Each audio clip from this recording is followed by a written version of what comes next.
마태복음 21장 33절에서 46절 말씀 한 절씩 교독하겠습니다. 다른 한 비유를 들으라. 한 집 주인이 포도원을 만들어 산 울타리로 두르고 거기에 즙 짜는 틀을 만들고 망대를 짓고 농부들에게 새로 주고 타국에 갔더니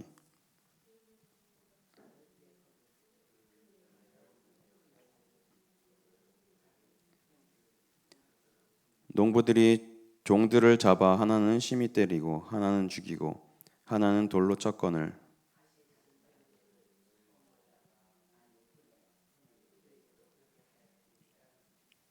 후에 자기 아들을 보내매 이르되 그들이 내 아들을 존대하리라 하였더니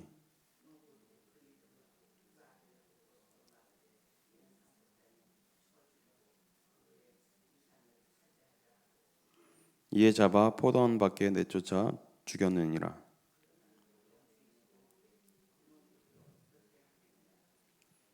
그들이 말하되 그 악한 자들을 진멸하고 포도원은 제때의 열매를 바칠 만한 다른 농부들에게 새로 줄지니이다.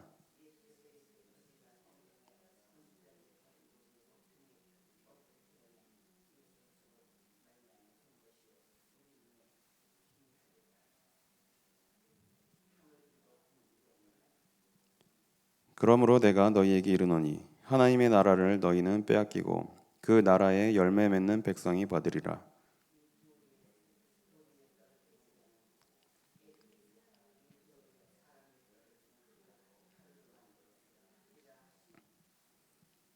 대제사장들과 바리새인들이 예수의 비유를 듣고 자기들을 가리켜 말씀하심인 줄 알고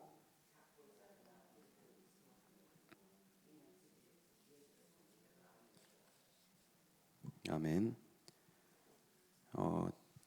보통 이제 신학생들은 이제 경제적으로 여유가 있진 않죠. 저도 이제 신학교를 다닐 때 경제적으로 뭐 넉넉하진 않았습니다.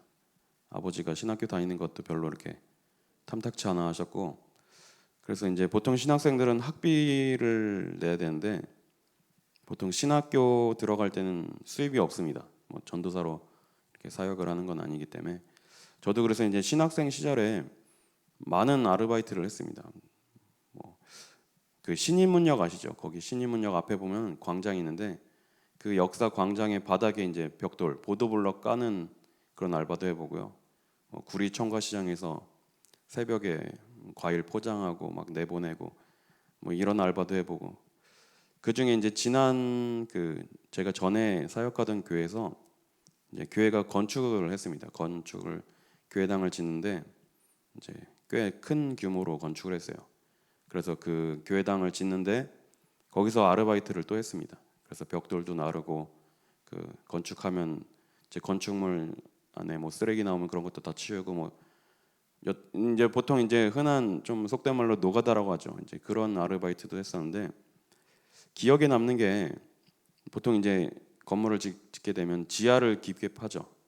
근데 지하에 이렇게 땅을 파고 깊게 파는데 이게 건축을 하고 싶다고 마음대로 할 수 있는 게 아니더라고요. 지하를 파고 이제 건물을 세울 수 있는 든든한 지반이 없으면 건축을 못 하더라고요. 그래서 이제 지하를 파고 들어가서 단단한 지반이 있으면 그 위에 이제 기초를 세우고 골조를 세우고 거기에 이제 이렇게 기초 공사를 하는데 그 기초 공사하고 골조를 세우는 그 공사가 거의 대부분이더라고요. 바닥에 지반을 찾고 그 위에 이제 골조를 세우고 기초 골격 공사가 다 되니까 건물은 금방 올라가더라고요. 우리가 신앙생활하는데 우리의 믿음을 어디에 세우느냐가 너무나 중요합니다. 아까 우리 부른 찬송처럼 어떤 사람들은 모래 위에 집을 짓는다고 이렇게 표현이 돼 있죠. 단단한 지반이 없으면 건물이 올라가다가 무너지게 되는 것이죠. 우리는 우리의 신앙을, 우리의 믿음을 반석 되시는 그리스도 위에 세워야 될 줄 믿습니다. 그래서 우리에게 이번 주에 주신 말씀의 제목이 강단의 말씀의 제목이 나와 교회의 머릿돌을 날마다 바로 세우자라는 말씀으로 주셨어요. 그래서 오늘 우리 마태복음 21장 33절에 이제 읽었는데 여기 이제 보면 예수님께서 42절에 이렇게 말씀하시죠. 예수께서 이르시되 너희가 성경에 건축자들이 버린 돌이 모퉁이의 머릿돌이 되었나니 이것이 주로 말미암아 된 것이요 우리 눈에 기이하도다 함을 읽어본 일이 없느냐. 건축자들이 버린 모퉁이의 머릿돌이 되었다 그렇게 말씀하고 있죠. 이것은 이제 예수님을 의미하는 거죠. 그리고 건축자들은 그 유대인들, 종교 지도자들, 바리새인들, 서기관들을 뜻하는 겁니다. 근데 우리가 보통 머릿돌이라고 하면 그 건물을 새로 지으면 이렇게 앞에 머릿돌 이렇게 써놓고 거기에 이제 뭐 건축 시공 일자, 뭐 시공자 이런 어떤 이름표 같은 게 붙어 있죠. 그리고 거기에 이제 머릿돌이라고 되어 있는데 사실 그 머릿돌은 어떤 이름표 같은 겁니다. 건물을 짓고 나면 이 건물을 누가 지었고 이제 언제 지어졌고 이제 식별표 같은 거죠. 그래서 그게 이제 법으로 정해져 있고 그거를 꼭 이렇게 붙여야 된다고 그러더라고요. 그런데 이제 그거는 이제 눈에 보이는 약간 좀 의미를 부여한 머릿돌이고 진짜 머릿돌은 이제 안 보이겠죠. 건물을 짓는데 기초가 되는 돌을 머릿돌이라고 하는데요. 여기서 말하는 머릿돌은 이제 그 코너스톤이라고 합니다. 코너스톤. 이렇게 사방에 코너에 기초로 놓는 돌을 머릿돌이라고 해요. 그래서 사방에 머릿돌을 놓고 거기다가 기둥을 세워서 기초를 삼는 거죠. 그 머릿돌이 튼튼하고 단단해야 건물이 바로 서고 건물이 무너지지 않습니다. 하나님이 유대인들을 통해서 이스라엘 백성들을 통해서 이제 메시아를 보내셨어요. 그런데 유대인들은 예수님을 메시아로 믿지 않고 쉽게 말하면 이제 버린 거죠. 예수님을 십자가에 못 박고 죽인 역할을 하게 됩니다. 왜냐? 유대인들은 이 이스라엘 종교 지도자들은 복음을 바르게 깨닫지 못했기 때문이에요. 그 보통 우리가 예수님 얼굴을 떠올리면 우리 이제 뭐 이렇게 벽에 많이 붙여놓는 액자 같은 거 기억하시죠? 예. 그래서 보통 이제 머리 한 이 정도 길고 그렇게 파마 머리해서 잘생긴 남자들 보면 뭐 예수님 머리라고 막 이렇게 얘기하는데 우리가 보통 알고 있는 그 이미지의 예수님은 상상으로 그린 이미지입니다. 작가가 예수님을 이제 상상해서 그린 것이지 사실과는 사실 맞지 않습니다. 예수님은 이제 그쪽 팔레스타인 쪽 사람이시기 때문에 어떻게 보면 이미지를 떠올리면 아랍 쪽, 중동 쪽 이쪽 사람하고 좀 가깝죠. 그러니까 우리가 생각하는 만큼 그렇게 막 잘생기고 이제 뭐 소위 말하는 훈남은 아닙니다. 오히려 성경에는 이제 흠모할 만한 면이 없다고까지 이렇게 표현하는데 그렇게 화려한 외모를 가지거나 눈에 보이는 그런 것들이 이렇게 수려하지는 않았던 것 같아요. 유대인들, 바리새인들, 종교 지도자들은 예수님을 봤을 때 이제 초라하게 봤을 것입니다. 하나님이 약속하신 메시아를 기다리는데 우리가 생각하는 메시아는 저런 사람이 아닐 거라고 생각했겠죠. 이스라엘 나라를 로마에서 해방시키고 어떤 큰 권세를 가지고 자기들을 이제 회복시킬 그런 메시아를 기다렸습니다. 그런데 하나님께서 보내신 그 메시아는 아주 초라한 모습으로 왔죠. 동정녀의 몸에서 태어나시고 베들레헴 그 작은 마을에서 태어나시고 또 태어났을 때 말 구유에 누워서 이렇게 태어나셨죠. 어떻게 보면 우리가 바라고 사람들이 바랬던 그런 메시아와는 전혀 다른 모습으로 오신 것입니다. 그런데 예수님께서 분명히 말씀하셨죠. 예수님은 섬김을 받으러 온 것이 아니라 많은 사람들을 위하여 내 몸을 대속물로 주려고 오셨다고 말씀하고 있습니다. 그래서 우리는 이 복음을 바르게 붙잡고 신앙생활을 해야 됩니다. 우리는 어떤 커다란 응답, 눈에 보이는 응답, 어떤 많은 그런 것들을 붙잡고 가는 게 아닙니다. 신앙생활하고 믿음을 가지고 복음을 위해 살다 보면 사실 더 어려울 때가 많죠. 뭔가 내 일이 잘 풀리고 잘 되고 복 받고 성경이 말하는 복하고는 조금 다른 개념입니다. 우리는 예수님을 그리스도로 믿고 구원받았다는 것이 최고의 복입니다. 구원받고 하나님의 자녀가 된 이것이 최고의 복이고 나머지 세상의 것들은 전부 다 따라오는 것이죠. 마태복음 6장 33절에도 예수님이 이렇게 말씀하시죠. 너희는 먼저 그의 나라와 그의 의를 구하라. 그리하면 이 모든 것을 너희에게 더하시리라 말씀하셨어요. 여기서 말씀하고 있는 이 모든 것은 앞에 나옵니다. 불신자들이 구하는 것을 말하죠. 먹을 것, 입을 것, 마실 것, 육신적인 것을 말하는데 예수님께서 말씀하십니다. 너희는 이방인들, 불신자들, 하나님을 모르는 그 사람들이 구하는 먹을 것, 입을 것, 마실 것, 육신적인 것 구하지 마라. 하나님의 나라와 그의 의를 구하면 그것들은 다 더해주겠다고 약속하셨어요. 그래서 우리는 복음의 본질을 붙잡고 하나님께서 가장 원하시는 것이 무엇인지 그것을 붙잡고 달려가는 우리 성도님들 되시길 바랍니다. 그래서 오늘 이제 마태복음 21장 33절부터 보면 이제 포도원의 농부 비유를 예수님께서 말씀하시죠. 어떤 집주인이 포도원을 만들고 농부들을 불러서 그 포도원을 관리하게 합니다. 포도를 수확하고 포도를 이제 뭐 포도주를 만들 즙을 짜고 여러 가지 일을 했겠죠. 그래서 이제 그 포도를 거두고 열매를 거둘 때가 돼서 이 주인이 하인들을 보내는데 이 농부들이 그 하인들을 죽이고 이제 그런 장면이 나오죠. 그리고 나중에 이제 보면 37절에 후에 자기 아들을 보내매 이르되 그들이 내 아들을 존대하리라 하였더니 38절에 농부들이 그 아들을 보고 서로 말하되 이는 상속자니 죽이고 그의 유산을 차지하자 하고 이에 잡아 포도원 밖에 내쫓아 죽였느니라. 여기서 말씀하고 있는 아들은 예수님을 뜻하는 겁니다. 그리고 앞에 나오는 하인들은 시대마다 하나님이 보내신 선지자들을 말하는 거겠죠.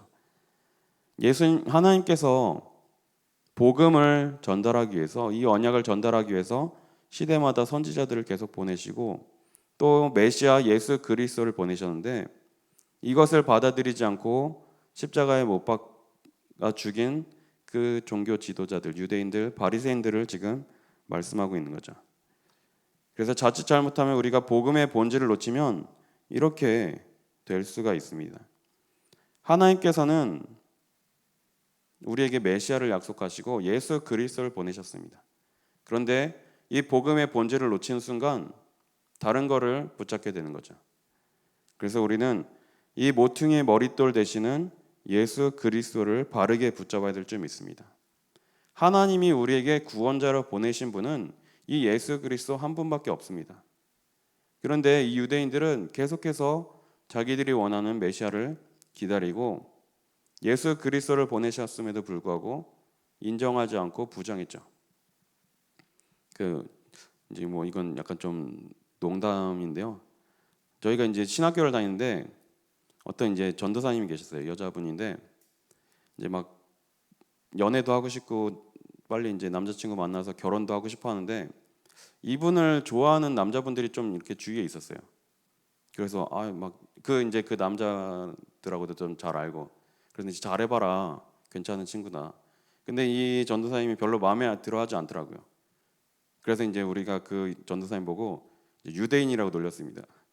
이미 메시아 보내줬는데 안 왔다고 계속 새로운 특별한 사람 기다린다고 이제 유대인이라고 놀렸는데 결국 이제 좋은 사람 만나가지고 결혼을 하시더라고요.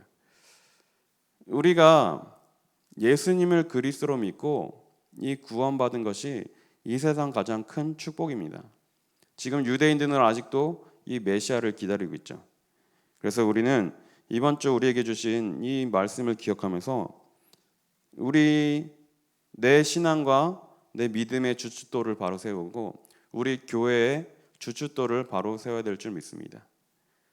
아까도 말씀드린 대로 이 주춧돌이 이 머릿돌이 얼마나 튼튼하게 고정되느냐에 따라서 그 건물이 얼마나 오래 가는지 이런 것들이 결정되겠죠. 그런데 우리는 무엇에 그러면 우리의 신앙의 기초를 세우고 기초에 어떻게 해야 되냐? 마태복음 16장 13절에서 16절에 보면 예수님이 제자들을 불러서 이제 물어보시죠. 그리고 마태복음 16장 16절에 베드로가 고백을 합니다. 주는 그리스도시요 살아계신 하나님의 아들이십니다. 그때 예수님께서 말씀하시죠. 17절에 보니까 예수께서 대답하여 이르시되 바요나 시몬아 내가 복이 있도다. 이를 내게 알게 하니는 혈육이 아니요 하늘에 계신 내 아버지시니라. 그리고 18절에 또 내가 네게 이르노니 너는 베드로라. 내가 이 반석 위에 내 교회를 세우리니 음부의 권세가 이기지 못하리라. 예수님께서 베드로의 이 고백 위에 예수는 그리스도라는 이 고백 위에 교회를 세우겠다고 약속하셨습니다. 그리고 또 약속을 주시죠. 19절에 보니까 내가 천국 열쇠를 내게 주리니 내가 땅에서 무엇이든지 매면 하늘에서도 매일 것이요 내가 무엇이든지 땅에서 무엇이든지 풀면 하늘에서도 풀리리라 하시고 천국 열쇠를 주시고 우리가 기도하는 모든 기도를 들으시고 응답하신다고 약속하셨습니다. 그리고 아까 18절에 읽은 대로 음부의 권세가 이기지 못할 것이라고 약속하셨어요. 우리는 나와 내 교회의 주춧돌을 이 예수가 그리스도라는 믿음 위에 든든히 세워야 될 줄 믿습니다.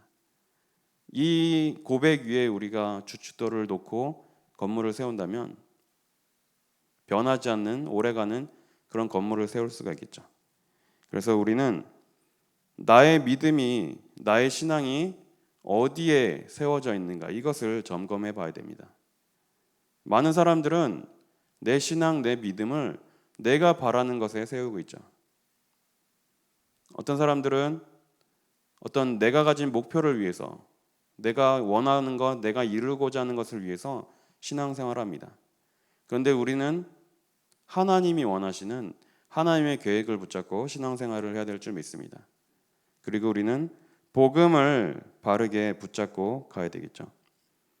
그리고 또 우리는 교회의 주춧돌을 바르게 세워야 됩니다. 교회는 복음 공동체입니다. 그 주일날 우리 청년들한테도 이렇게 얘기를 했는데요. 교회에 오는 사람들은 사실 공통점이 거의 없습니다. 나이도 다 다르고요. 사는 곳도 다르고 고향도 다르고 직업도 다르고 공통점이 하나도 없습니다. 교회는 오직 한 가지 하나님을 믿고 예수를 그리스도로 믿고 하나님의 자녀가 된 자들이 모이는 곳이 교회예요. 복음 이 하나만이 유일한 공통점입니다.